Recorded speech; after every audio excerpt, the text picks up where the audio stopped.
In this video, I am going to introduce ResearchRabbit, which is a completely free literature mapping tool, which will allow you to find relevant resources for your research paper, store them in a collection online so that they're always easily accessible to you and you never lose them, annotate them so that you can keep track of why each paper was relevant to your research, and share them with collaborators if you're working on a group project.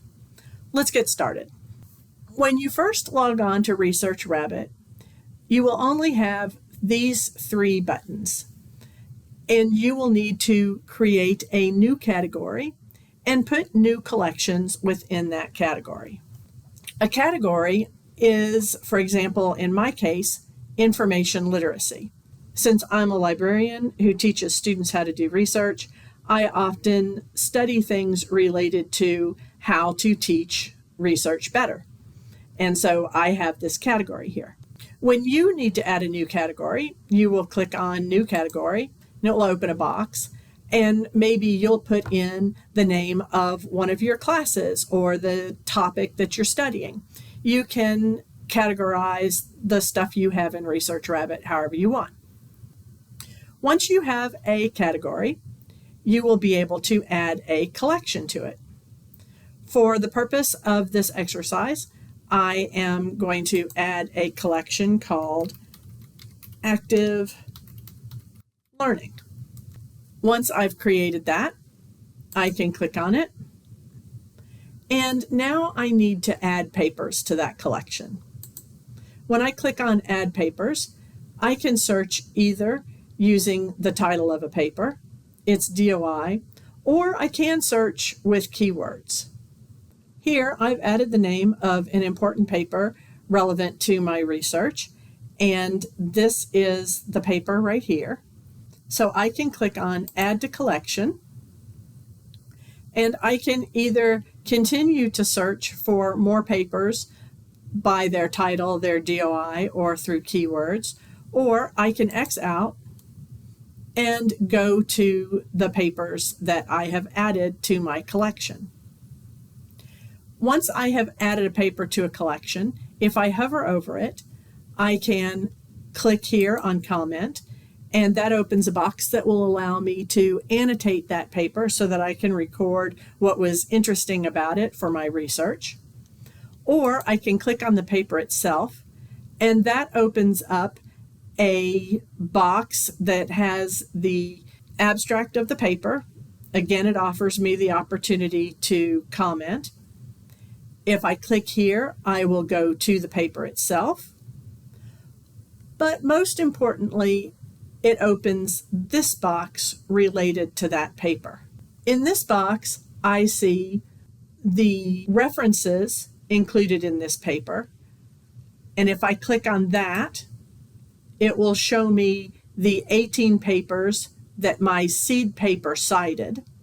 So I can look at those and see whether any of those are interesting to me. For example, while this paper is older, it might be interesting. So when I click on that paper, it shows me that paper's abstract, so I can read a little bit more and see whether it still looks interesting.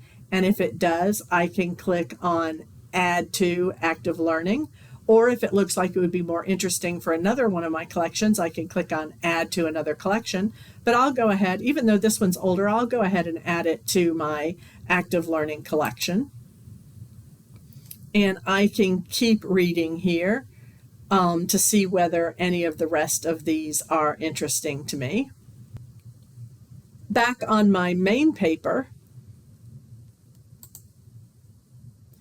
I can also look at this link right here, All Citations.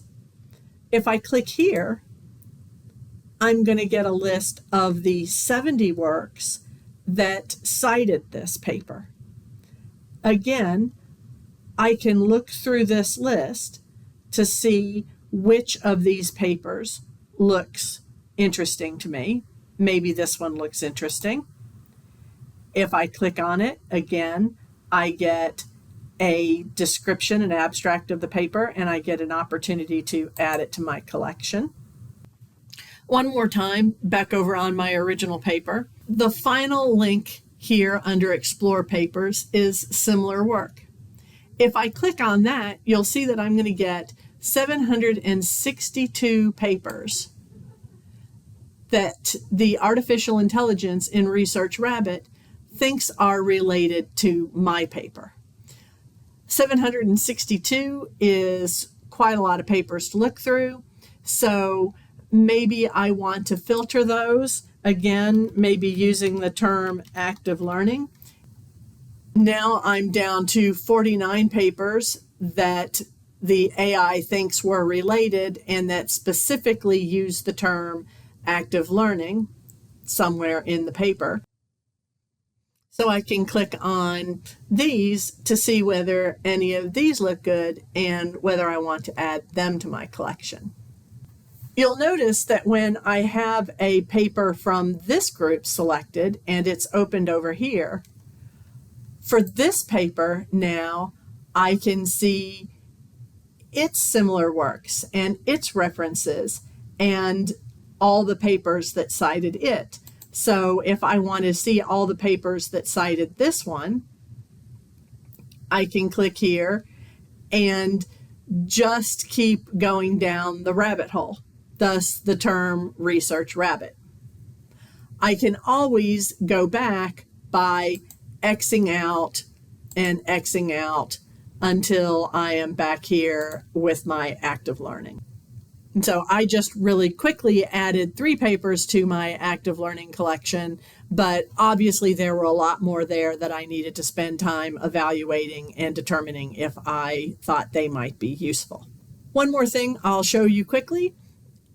For each one of my collections, if I have them highlighted, I have this box down here where I can click on the edit link next to collaborators, and here I can add email addresses of people who I may be collaborating with, and I can allow them to add papers or only read the papers that I have put in my collection, and I can invite them to collaborate with me. So I hope you can see that Research Rabbit is an excellent tool to help you find relevant sources using literature mapping, to store them in a place where they will always be accessible to you, annotate them to help you keep track of why they are important, and collaborate if you need to.